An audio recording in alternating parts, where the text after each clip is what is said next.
Is it clear? Okay yes sir clear. अच्छा, सो अगर ये क्लियर है तो फिर हम आते हैं अपने उसकी तरफ, लेकिन नॉर और नैंड की तरफ, ठीक है ना। लेकिन वहां पर जाने से पहले एक चीज मैं तो एक्सप्लेन करना चाहता हूँ, और वो है अब चूंकि हमारे पास नॉर या नैंड गेट, कोई भी एक एग्जांपल मैं ले लेता हूँ, ठीक है ना। So in this case let suppose मैं नैंड गेट को कंसिडर कर लेता हूँ।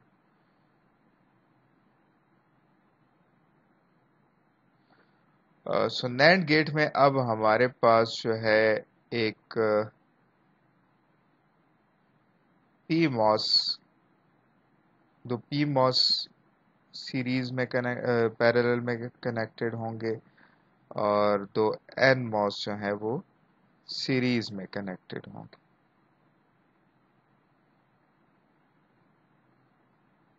ठीक है। This is A, this is B, so let's suppose this A and this is B। अच्छा, अगर हम इस ट्रांजिस्टर की बात करें, ये जो है लेआउट्स की बात करें, तो हमारे पास लेट सपोज ये अगर एन स्ट्रिप है, तो पी स्ट्रिप है, पी मॉस है, तो यहाँ पर मेरे पास दो ट्रांजिस्टर्स हैं इन सीरीज, ठीक है, इन पैरेलल। और let suppose this is VDD, this is output, और ये अगेन हमारे पास VDD। तो इस तरह करके, ठीक है, दरमियान में सिग्नल ड्रॉप हो गए थे। हेलो, आवाज आ रही है मेरी? जी सर। अच्छा, सो जिस तरह हमने इन्वर्टर के डीसी कैरेक्टरिस्टिक्स देखे थे और स्विचिंग कैरेक्टरिस्टिक्स देखे थे, इस तरह हम इस इन्वर्टर की भी ये दोनों एनालिसिस करेंगे, ठीक है ना। सो या सो इसमें हम करेंगे ये यहाँ पर कि हम बेसिकली इस सर्किट को थोड़ा सिंप्लीफाई करेंगे, और हम इसको एक इक्विवेलेंट जो है वो इन्वर्टर के बराबर लेंगे, ठीक है ना। सबसे पहले स्टेप हम ये करेंगे कि हमारे पास ये दो पी मॉस और एन, दो पी मॉस हैं और दो एन मॉस हैं, तो हम इसको लेट सपोज इसको मैं एम ई से रिप्रेजेंट कर रहा हूँ, ठीक है ना, ई क्यू से मैं रिप्रेजेंट कर रहा हूँ, ई क्यू पी, और यहाँ पर मैं M equivalent E Q N से रिप्रेजेंट कर रहा हूँ। सो ये जो पी मॉस ट्रांजिस्टर है, ये बेसिकली इन दोनों के कंबाइंड इफेक्ट को रिप्रेजेंट कर रहा है, और ये जो एन मॉस ट्रांजिस्टर है इस इन्वर्टर में, ये बेसिकली इन दो ट्रांजिस्टर्स के कंबाइंड इफेक्ट को रिप्रेजेंट कर रहा है, ठीक है। ठीक है, सबसे पहले हम स्टेप ये करेंगे, तो अगेन फॉर डीसी कैरेक्टरिस्टिक्स, ठीक है ना, फॉर डीसी कैरेक्टरिस्टिक्स अब पी मॉस जो है, इसकी तरफ आते हैं कि अगर हमारे पास दो ट्रांजिस्टर्स पैरेलल में कनेक्टेड, तो इसके इक्विवेलेंट जो ट्रांजिस्टर है, यानी MPE, चले मैं यहाँ पर ड्रॉ करता हूँ, एक मिनट, ठीक है। ये लेट सपोज A है और ये B है, और मैं ज्यूम कर रहा हूँ कि इस दोनों का, ये दोनों सेम ट्रांजिस्टर है। सेम ट्रांजिस्टर से मुराद ये है कि इसका बीटा P जो है, P1 is equal to beta P2। Let's suppose this is M1 और this is M2, ठीक है। सो बीटा P1 और बीटा P2 ये दोनों बराबर हैं, एक जैसे हैं। सो मैं इसको एक इक्विवेलेंट ट्रांजिस्टर से रिप्रेजेंट कर सकता हूं जिसकी विड्थ जो है, ठीक है ना, इस ट्रांजिस्टर से मैं रिप्रेजेंट कर सकता हूं जिसका बीटा जो है that is beta of equivalent transistor that is equal to beta 1 divided by 2 और beta 2 divided by 2। ठीक है ना, यानी ये इसका हाफ होगा, नहीं हाफ नहीं, it should be 2 times of beta, इस ट्रांजिस्टर के बीटा के 2 टाइम्स होगा।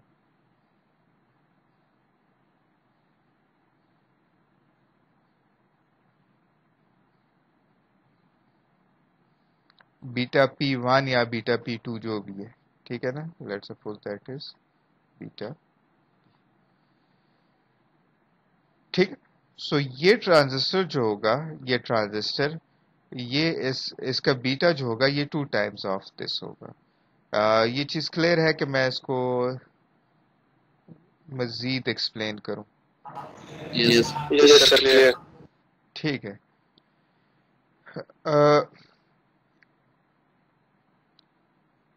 इन अनदर वर्ड्स, अगर मैं बीटा को थोड़ा सा एक्सपेंड करूं, ठीक है ना, बीटा को मैं अगर देखूं तो beta is nothing but k of n w by l।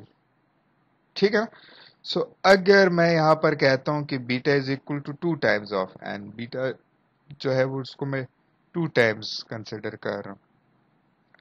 सो दूसरे लफ्जों में मैं कह सकता हूं कि ये यहां पर देखें, ये जो फैक्टर है, ठीक है ना, इसको तो मैं नहीं छेड़ा क्योंकि ये फैक्टर जो है दैट इज टेक्नोलॉजी डिपेंडेंट।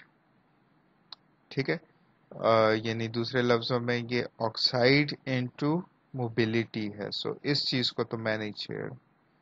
ठीक है ना, बीइंग ए सर्किट डिजाइनर जो है, वीएलएसआई सर्किट डिजाइनर, मैं सिर्फ इसको चेंज कर सकता हूँ, एस्पेक्ट रेशो को चेंज कर सकता हूँ। सो अगर अगर लेट सपोज मैं कहता हूँ कि beta is 2 times of beta P, so यहाँ पर मैं कह सकता हूँ कि बीटा इक्विवेलेंट जो है that is actually 2 times of beta P. So मैं इसको यूं लिख सकता हूँ कि K N 2 times of width of this transistor divided by L. So इसका मतलब ये हुआ कि ये इक्विवेलेंट ट्रांजिस्टर जो मैं ले रहा हूं, इसकी विड्थ जो है that is 2 times of W P. इस ट्रांजिस्टर की अगर विड्थ डब्ल्यू है तो इस ट्रांजिस्टर की विड्थ जो है वो 2 टाइम्स ऑफ इस ट्रांजिस्टर की होगी। इस तरह एन मॉस केस में हमारे पास दो ट्रांजिस्टर सीरीज में हैं, ठीक है ना, दो ट्रांजिस्टर सीरीज में हैं।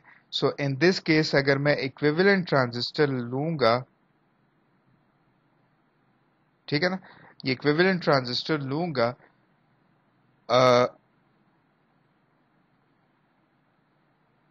सो ये ट्रांजिस्टर यहां पर जो लेट सपोज इसकी विड्थ जो है वो aspect ratio W by L है, और इसकी भी aspect ratio W by L है, या दूसरे लफ्जों में मैं इसको लेट सपोज बीटा n ये है और बीटा n ये भी है। सो इस केस में मेरे पास बीटा इक्विवेलेंट ऑफ n जो है, यानी इस ट्रांजिस्टर का जो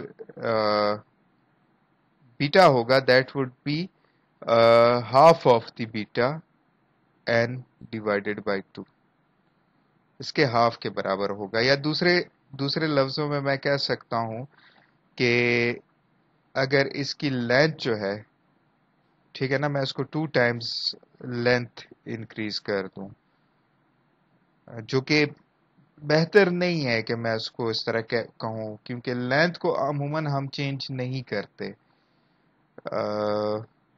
सो बेहतर ये है कि हम इसको इसी तरह डिफाइन करें। बुक में आल्दो जो है वो लेंथ के लिहाज से बताया हुआ है कि लेंथ इक्विवेलेंट जो है that is actually 2 times of length of N जो है, लेकिन चूंकि हम लेंथ को चेंज नहीं करते, लेंथ को हम अमूमन नहीं छेड़ते being a VLSI designer, length किसी टेक्नोलॉजी के लिए कांस्टेंट रहता है, इसलिए हम इसको एज इट इज रहने देते हैं और बीटा एन के लिहाज से हम डिफाइन कर लेते हैं। सो अगर ट्रांजिस्टर्स हमारे पास सीरीज में हो तो हम उसके बीटा को हाफ कंसिडर करते हैं। अगर ट्रांजिस्टर्स हमारे पास पैरेलल में हो तो उसके बीटा को, इक्विवेलेंट बीटा को हम 2 times of beta P consider करते हैं। ठीक है, क्लियर है ये? Yes sir. अच्छा, सो अगर हम फिर इस तरह ये कर ले और हम अब इस इन्वर्टर को, ये जो इन्वर्टर था हमारे पास, सॉरी एक नैंड गेट को, ठीक है ना, अब हम यहां पर बीटा पी बाई टू से, sorry beta P by two कह रहा हूं, 2 बीटा पी से मैं रिप्रेजेंट कर सकता हूं। यानी एक ट्रांजिस्टर है जिसका 2 बीटा पी है और दूसरा एक ट्रांजिस्टर है जो कि बीटा एन बाई 2 इज ये इक्विवेलेंट ट्रांजिस्टर्स। ठीक है, सो ये एक इन्वर्टर है जिसके बीटास अब हमारे पास ये है। अगेन जिस तरह हमने पहले कहा था कि हम IDP is equal to ID of n find करेंगे। अगेन अब इस इन्वर्टर की VTC को अगर मैं ड्रॉ करूं, सो VTC is nothing but something like this, और मैं VM फाइंड करना चाहता हूं।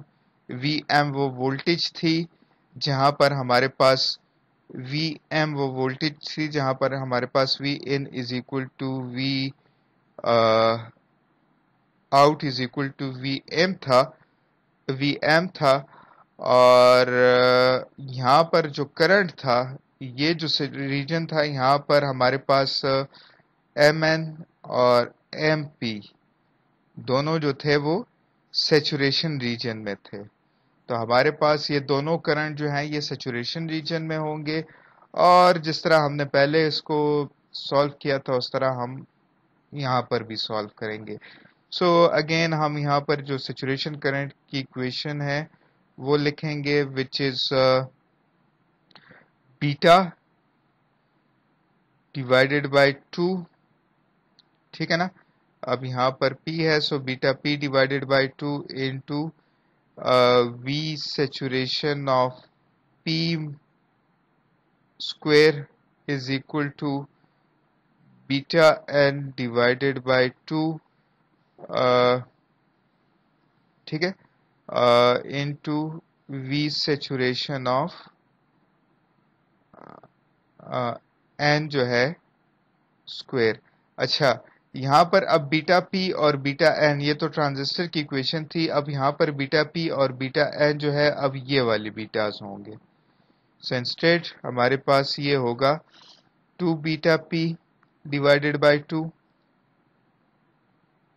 V saturation square is equal to beta N की वैल्यू अब हमारे पास ये वाली होगी। So beta N divided by 2 ये वाली इक्वेशन होगी, ये वाली डिवाइड बाय 2 इंटू 2 हमारे पास ये आ जाएगा इंटू वी सेट स्क्वायर। ठीक है, सो जब आप इसको सॉल्व करेंगे तो एंड पर आप VM की इक्वेशन फाइंड करेंगे, विच इज नथिंग बट जो हमारे पास पहले इक्वेशन थी VDD माइनस VTP माइनस, अब यहां पर एक फैक्टर आएगा, अगर आपको पिछली इक्वेशन याद है तो that was under root of beta N divided by beta P into VTN divided by 1 plus under root of beta N divided by beta P। ये इन्वर्टर की इक्वेशन थी, ठीक है ना, DC कैरेक्टरिस्टिक्स की। अब यहाँ पर जो है चूंकि हमारे पास अब ये 2 का फैक्टर आ रहा है, ठीक है ना, 2 का फैक्टर आ रहा है, तो यहाँ पर हमारे पास 1/2 भी आएगा। जब आप इसको सॉल्व करेंगे तो आपके पास यहाँ पर एक और आएगा 1/2 का फैक्टर आएगा। ठीक है, और ये इस 2 की वजह से, ये 2 और ये 2 जो है इसकी वजह से आ रहा है। ठीक है। सो यहाँ से मैं ज़रा स्विच करता हूँ बाकी स्लाइड्स की तरफ।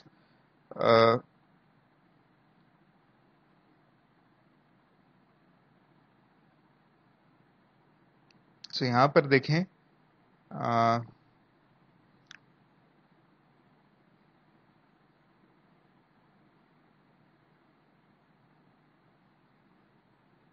नैंड गेट की, हाँ, यहाँ पर देखें, यहाँ पर हमारे पास पैरेलल और सीरीज में है।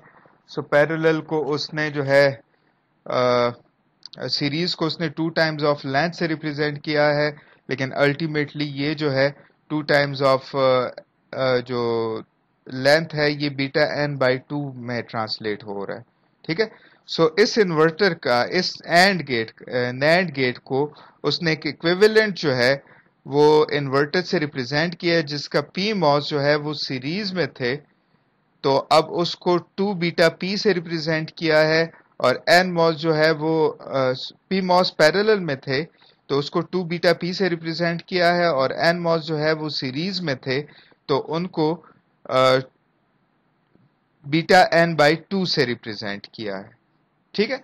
और अगेन उसी तरह यहां पर इक्वेशंस फाइंड की है, जो बीटा एन और बीटा जो हमने इन्वर्टर के केस में किया है वी एम फाइंड करने के लिए। और आप जब इसको सॉल्व करोगे तो आपके पास ये वाली इक्वेशन आएगी। ठीक है। अब यहां पर एक और पॉइंट है, वो ये है कि लेट सपोज अगर मैं 3 इनपुट नैंड गेट लूं,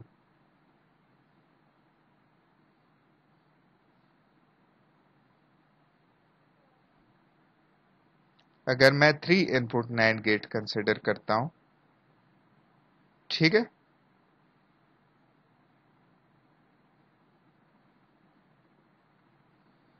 सो अब इसका इक्विवेलेंट जो इन्वर्टर होगा,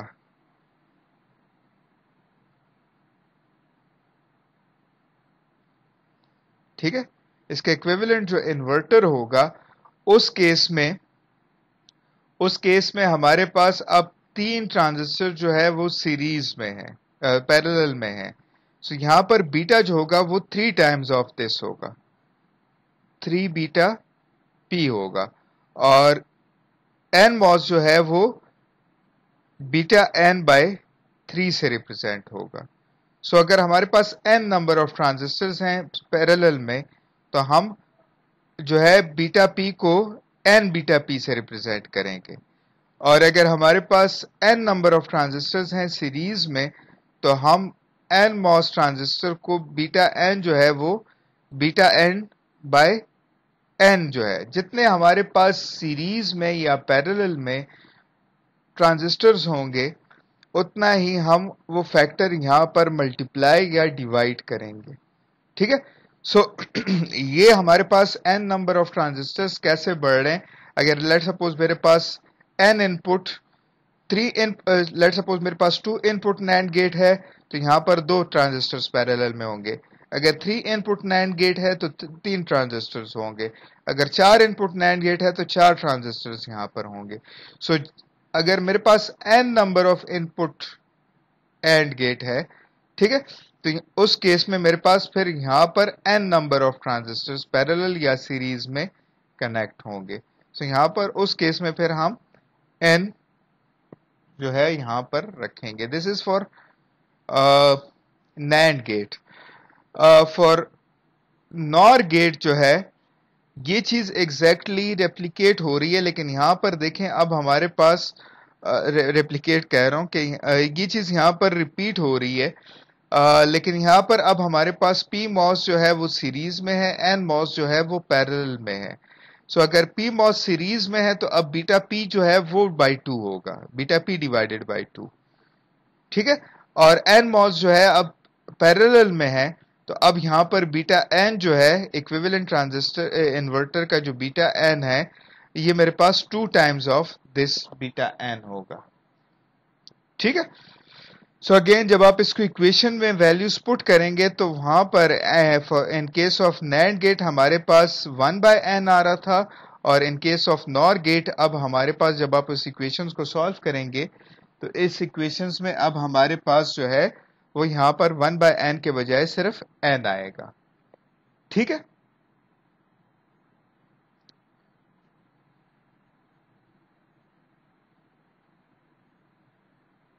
क्लियर है ये?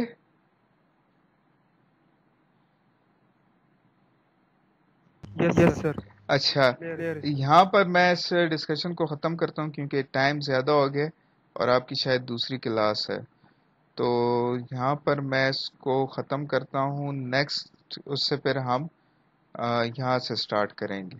ठीक है।